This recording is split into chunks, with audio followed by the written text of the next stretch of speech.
everyone, it's March. Today I'm going to be making a hummingbird feeder using stuff I already had in my house. I'm really excited about this because it just seems like a great way to bring some beautiful hummingbirds to my already beautiful backyard. So all we're going to need today is a mason jar with a lid and band, a hole punch, and then optional is string if you want, or twine if you wanted to hang it up. If not, you can always just set it down outside. And then for the food we'll put in here, we're just going to need enough water to fit in your mason jar, a way to boil it, and between a quarter and a whole cup of sugar depending on the size of your mason jar.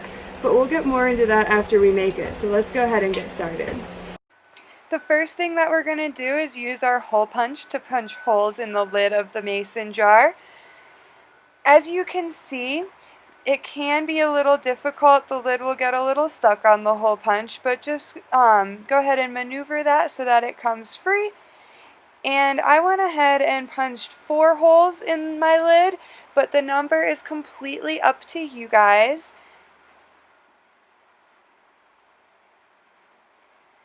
You can see the edges kind of got pushed out, so I just wanted to make sure that it still fit nice and snug.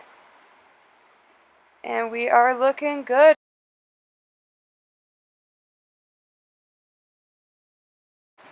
Our next step is to get our hummingbird food ready. So to do this, we are going to fill our mason jar completely to the top with water, and then we'll take our mason jar over to the stove, make sure we have help if needed, pour that water into a pot, and go ahead and turn that stove top on so the water can start boiling.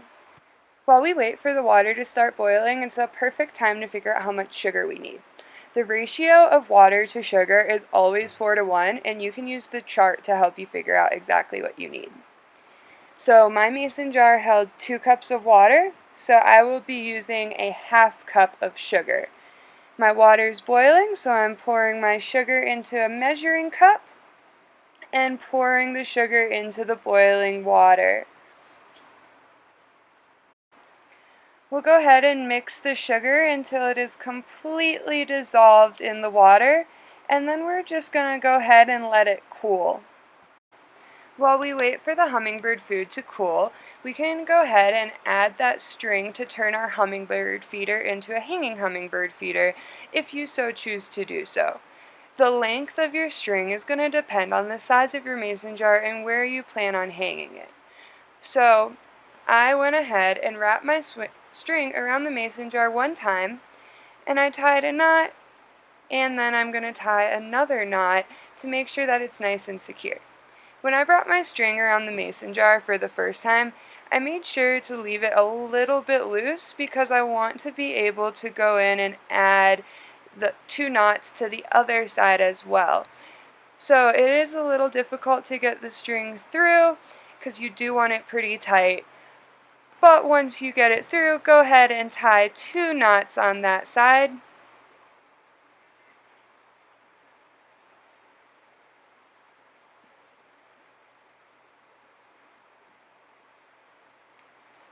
And then we can cut off the excess.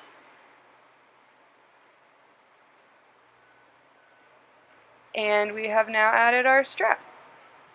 So we'll go ahead and pour the water in now that that strap has been added and the water's had time to cool. And we will put the lid on, make sure that it's nice and secure. And now it is ready to get hung up. So I'm just so excited to sit and watch the hummingbirds come to their beautiful new restaurant right in my backyard. And it just looks so beautiful. Thanks for watching, guys. Have a great day.